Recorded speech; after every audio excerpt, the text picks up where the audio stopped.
اے اللہ ہماری زندگی کو اپنی چاہت کے مطابق ڈھال دے، ہمیں صرف اور صرف نیکی کی توفیق عطا فرما، ہم نیکی کی باتوں کو سننے والے بن جائیں اور ان پر عمل کرنے والے بن جائیں، اور نیکی کی باتوں کو پھیلانے کی ہمیں توفیق عطا فرما۔ اے اللہ یہ دور فتنے کا دور ہے، امت کے اندر ہر طرح کے گناہ پائے جاتے ہیں، تو ہمارے حال پر رحم فرما اور ہمیں گناہوں سے بچنے کی توفیق عطا فرما۔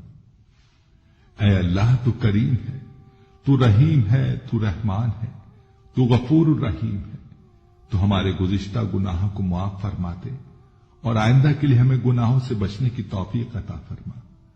اے اللہ ہمارے تن من، ہمارے دل کو، دماغ کو، روح کو، جسم کو پاکیزہ بنا دے، ہمارے دلوں پر لگے زنگ کو، ہمارے دلوں پر جمی گندگی اور میل کو اپنی رحمت سے دھو ڈال۔ اے اللہ ہمیں اپنے عذاب اور رسوائی سے بچا۔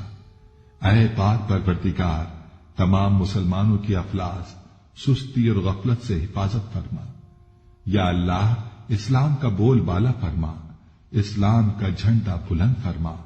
اے اللہ کل امت محمدیہ کو حشر کی رسوائی سے پناہ عنایت فرما۔ اے اللہ ہم سے راضی ہو جا، ہمیں شیطان اور نفس کے شر سے بچا۔ اے پاک پروردگار ہمارے قدموں کو صراط مستقیم پر قائم رہنے والا بنا دے، ہم پر اپنی خاص رحمت نازل فرما اور اپنے قہر و غضب سے بچا لے۔ اے اللہ ہمیں ان لوگوں کی صحبت عطا فرما جو کہ تیرے پسندیدہ بندے ہوں، اور ہمیں تجھ سے قریب کر دیں، جو تیری یاد دلاتے رہیں اور ہمارے ایمان میں اضافے کا سبب بنے، اور ہماری نیکی کے سفر کی منزل جنت ہو اور تیری رضا کا حصول ہو۔ اے اللہ ہمیں وہ طاقت نہ دے جس سے ہم دوسروں کو کمزور کر دیں، ہمیں وہ دولت نہ دے جس کی خاطر ہم دوسروں کو غریب سمجھیں، ہمیں وہ علم نہ دے جسے ہم اپنے سینے میں چھپا کر رکھیں، ہمیں وہ بلندی نہ دے کہ ہمیں پستی میں کچھ نظر نہ آئے، ہمیں وہ سب کچھ دے جو ہم دوسروں میں بانٹ سکیں اور سب کے برابر ہو جائیں۔ اے پاک پروردگار کوئی کام آسان نہیں مگر تو جسے آسان کر دے، اور جب تو چاہتا ہے مشکل کو آسان کر دیتا ہے۔ یا اللہ جتنے بھی مسلمان بہن بھائی مشکل میں ہیں ان کی مشکلات کو آسان فرما دے۔ یا اللہ ہمیں کبھی بھی کسی بھی حالات میں مشکلوں اور پریشانیوں میں، خوشیوں میں، راحتوں میں کبھی بھی اکیلا مت چھوڑنا۔ اے پاک پروردگار ہماری کوشش یہی ہے کہ ہم نیکی کی بات کو پھیلائیں تاکہ تمام انسان ان گناہوں سے خود کو بچا سکیں جن گناہوں کی وجہ سے گزشتہ قوموں پر عذاب نازل ہوئے۔ اے مولا کریم نیکی کی ان باتوں کو پھیلانے میں تو ہماری مدد و نصرت فرما اور ہمیں نیکی کی باتوں کو پھیلانے کی توفیق عطا فرما۔ اے اللہ نیکی کی باتوں کو پھیلانے کی ہماری اس کوشش کو قبول فرما اور ہماری اس کاوش کو ہماری نجات کا ذریعہ بنا۔ یا اللہ ہماری ان تمام حاجات کو، ہماری ان تمام دعاؤں کو جو ہمارے لبوں سے ادا ہوئیں یا جو ہمارے دلوں میں ہیں، اپنے حضور شرف قبولیت عطا فرما۔ ہمیں اپنے در سے خالی ہاتھ نہ لوٹانا، ہماری جھولی کو بھر دینا۔